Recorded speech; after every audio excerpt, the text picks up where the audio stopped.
பங்குச்சந்தை பகுப்பாய்வில் கூறப்படும் காணொளியை காண வந்த அனைத்து நண்பர்களுக்கும் நன்றி. பங்குச்சந்தை பகுப்பாய்வில் கூறப்படும் காலைய நிலை கரடியின் மதிப்பு எந்த அளவுக்கு பங்குச்சந்தையில் தனித்துவத்தை ஏற்படுத்தி வருகிறது என்பதை பற்றி நமது காணொளியில் தெளிவாக சொல்கிறோம். பங்குச்சந்தை பகுப்பாய்வில் கூறப்படும் அனைத்து கருத்துக்களும் தனிப்பட்ட கருத்து, கல்வி நோக்கத்துக்காக மட்டுமே கூறப்படுகிறது. வாங்க காணொளியில போலாம். மிட் கேப் நிப்டி திங்கட்கிழமை பங்குச்சந்தையுடைய காலையோட நேர்மறை, கரடியோட எதிர்மறை மற்றும் நிலை மதிப்பை பார்ப்பதற்கு முன்பு இன்று பங்குச்சந்தையில் நிலை மதிப்பு எவ்வாறு செயல்பட்டது என்று சொல்லி பார்ப்போம்.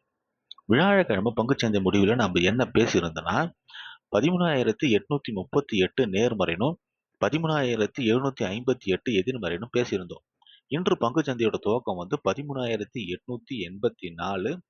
இது ஒரு நேர்மறையான துவக்கம் தான். துவக்கம் கிடைச்ச உடனே கரடிகள் இலக்கு 1லிருந்து நேர்மறைக்கு வர மாதிரி முயற்சிக்கும் போது காளைகள் அங்கே தடுத்து நிறுத்தி நேர்மறையிலிருந்து இலக்கு 1 13,875 என்ற நிலையடைகிறாங்க.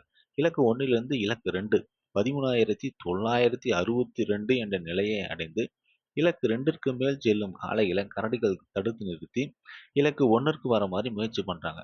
ஆனா காளைகள் இலக்கு 2ற்கு மேல் சென்று இன்று பங்குச்சந்தையோட முடிவு 13,993. இதை பொறுத்து திங்கட்கிழமை பங்குச்சந்தையுடைய காலையோட நேர்மறை மற்றும் எதிர்மறையை பார்க்கலாம். மிட் கேப் நிப்டி இன்று பங்குச்சந்தையோட முடிவு 13,993.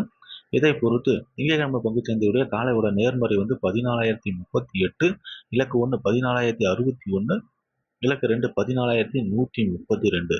கரடியோட எதிர்மறை 13,958, இலக்கு 1 13,888, இலக்கு 2 13,768. பங்குச்சந்தை பகுப்பாய்வில் கூறப்படும் கருத்துக்கள், நிலை மதிப்புகள் உங்களுக்கு பிடித்திருந்தால் லைக், ஷேர், சப்ஸ்கிரைப் பண்ணுங்க. உங்கள் கருத்துக்களை கமெண்ட் பாக்ஸில் தெரிவிக்கவும். நன்றி.